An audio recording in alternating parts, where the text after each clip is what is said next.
काय भावना आहे? ज्यावेळेस साहेबांना आदरणीय सुनीलभाऊ केदार यांना ज्यावेळेस शिक्षा झाली त्यावेळेस पूर्ण जिल्ह्यामध्ये विदर्भामध्ये पूर्ण चिंतेचं वातावरण होतं शेतकऱ्यांमध्ये, कारण की साहेब शेतकऱ्यांचे नेते होते.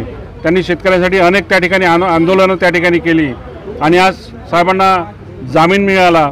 आमचा पूर्णपणे न्यायव्यवस्थेवर पूर्ण विश्वास आहे आणि आज सत्याचा विजय झाला आहे, सर्वसामान्य जनतेचा विजय झाला आहे, सर्वसामान्य शेतकऱ्यांना आज या ठिकाणी न्याय मिळाला आहे. आमचा पूर्ण भविष्यामध्ये सुद्धा न्यायव्यवस्थेवर विश्वास राहील.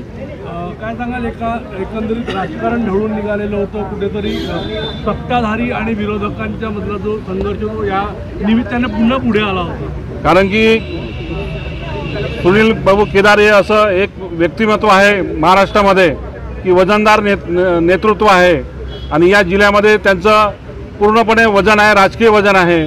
अनेक सहकारी संस्था, जिल्हा परिषद, या जिल्ह्यामधल्या पूर्ण पंचायत समित्या सर्व त्यांच्या काँग्रेसच्या ताब्यामध्ये आहे, साहेबांच्या नेतृत्वामध्ये आहे आणि हे वजन असंच भविष्यामध्ये सुद्धा आणखीन जास्त पटेल तसंच जिल्ह्यामध्ये राहील.